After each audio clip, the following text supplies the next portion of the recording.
Até você falou isso da declaração do Marcelinho e tal.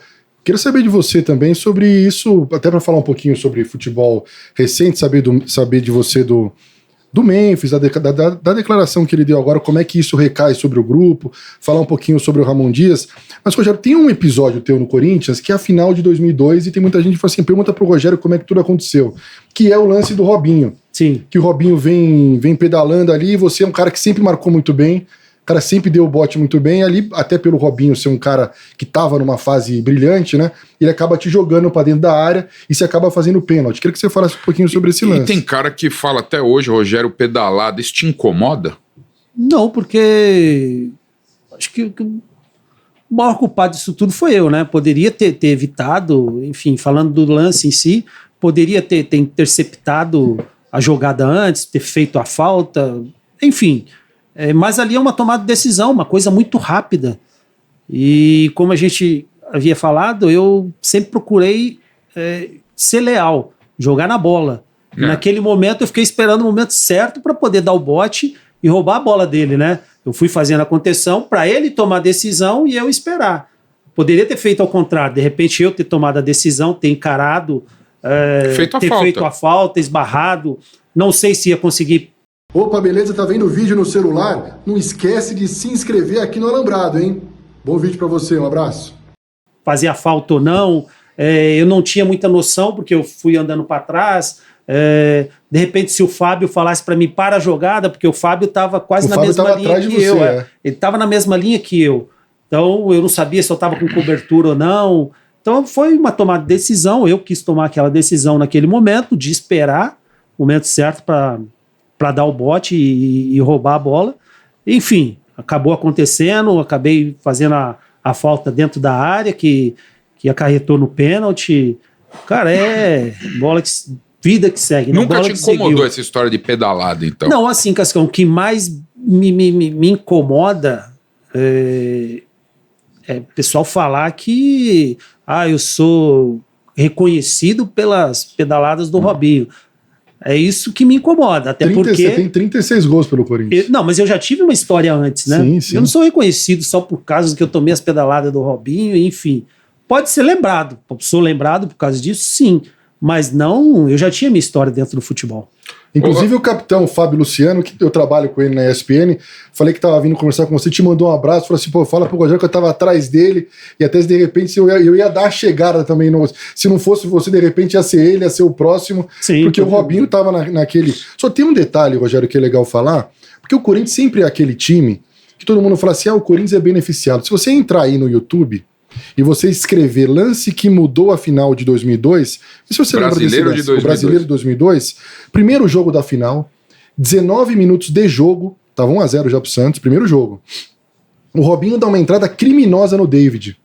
Um carrinho e o David tava com o tornozelo direito baleado. Você lembra desse lance ou não? Não me recordo. E o Robinho estava pendurado com 2 amarelos. Nem amarelo ele tomou nesse lance.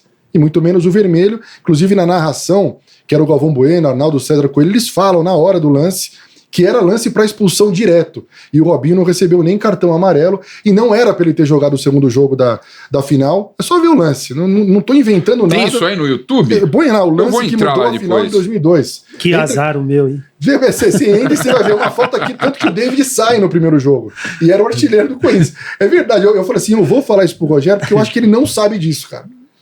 Vou buscar os meus direitos, Cascão. É isso mesmo. É isso mesmo.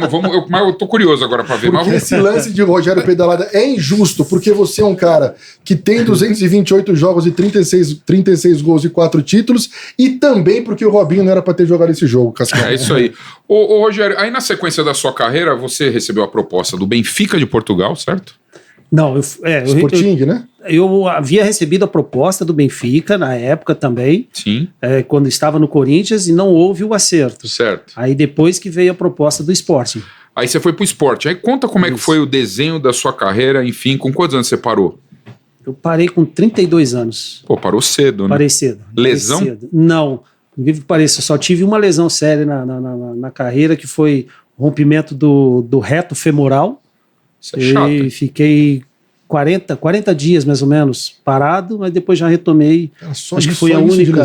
Só isso de lesão. Você parou então porque você encheu o saco. Muita lesão pequena, né? Tinha lesão pequena, contratura, estiramento grau 1, grau 2, mas era coisa que se resolvia em 15 dias. Isso é o tipo do cara que não rouba no treino. Não. Isso é o tipo do cara que treina de... Quando você vê cara com muita lesão... Cascão, né, seu nome, né? Renato Zabiel Nalesso. Sou padrinho da filha dele, a gente se conhece há 715 anos. Quando o cara tem muita lesão, é porque alguma coisa o cara não tá fazendo direito, mano. Ou o cara não tá treinando legal, ou o cara tá indo quebrar na noite... Porque não é normal um cara ter muita lesão. Tá, e o Rogério teve uma lesão de 40 dias na carreira inteira. E como é que foi esse desenho da sua carreira, então? Depois do Corinthians, você foi pro Sporting? Aí fui pro Sporting, Mas quantos anos lá? Eu tava com 28 anos já, quando eu fui pra lá, né? Conseguiu ganhar um dinheirinho? Sim, aí cheguei lá, uma estrutura fantástica, é outra coisa, em termos de vida também, né? Mas eu acabei ficando pouco tempo também, porque nesse meio tempo aí eu tive um problema que foi o sequestro da minha mãe. Meu Deus. Aí eu peguei também, eu fiquei... Era uma época de muito sequestro, o Robinho teve problema. Aqui no Brasil, sua mãe foi, eu não sabia, sua mãe foi sequestrada? Sim, e como é que foi essa barra? Meu? Foi, eu tava em Portugal, aí tinha sido a mãe do Robinho sequestrada, e depois estava a mãe do Luiz Fabiano, também foi sequestrada, e aí nesse dia nós tivemos o clássico lá em Lisboa, que foi Sporting e Porto. E o Luiz estava. Aí, se estiver com eles, aí até comenta com ele. Aí nós tivemos o jogo lá e eu fui, falei com ele, falei, que merda lá, tal, Campinas, porque ele é de Campinas também, né? Tá foda e tal, não sei o quê, mas, tudo vai se resolver, tomara que dê tudo certo. Você entrou pro jogo com a sua mãe sequestrada? Não. Tivemos o jogo, a mãe do Luiz estava sequestrada. A mãe dele? A mãe dele, a minha não.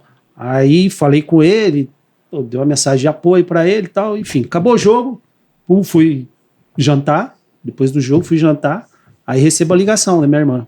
Minha irmã me liga, chorando. No mesmo dia? No mesmo dia. O dia que eu falei com o Luiz lá no jogo, aí minha irmã me liga dizendo que minha mãe tinha sido, que invadiram a casa dela. E você longe, e sua mãe sequestrada. E eu lá em Portugal. Mas graças a Deus, assim, a minha mãe foi muito rápido, cara. Eles encontraram ela, minha mãe ficou 4 dias. Putz, isso aí é uma eternidade. Isso é uma eternidade. Eu achei que eram 4 horas. No dia seguinte, aí fala daqui, fala dali, polícia, o delegado falou, nem vem pra cá, nem vem pro Brasil, porque senão aí vai ser pior, enfim. Aí descobriram lá, estouraram um cativeiro, ela tava em Caraguatatuba. Meu Deus do céu. De Campinas levaram ela pra Caraguatatuba. Aí estouraram o cativeiro lá e aí encontraram ela. E esses 4 dias devem ter sido horrível, uma eternidade. Horrível, você não tem o que fazer, né, cara? Eu lá, do outro lado, e só falando por telefone com o delegado e com a família. E aí nada. E sua irmã aqui segurando a barra. Mas isso te motivou a sair fora? Aí eu tive assim, alguns problemas lá também, porque, vou dizer, o português também ele é meio complicado conosco, né? Com os brasileiros.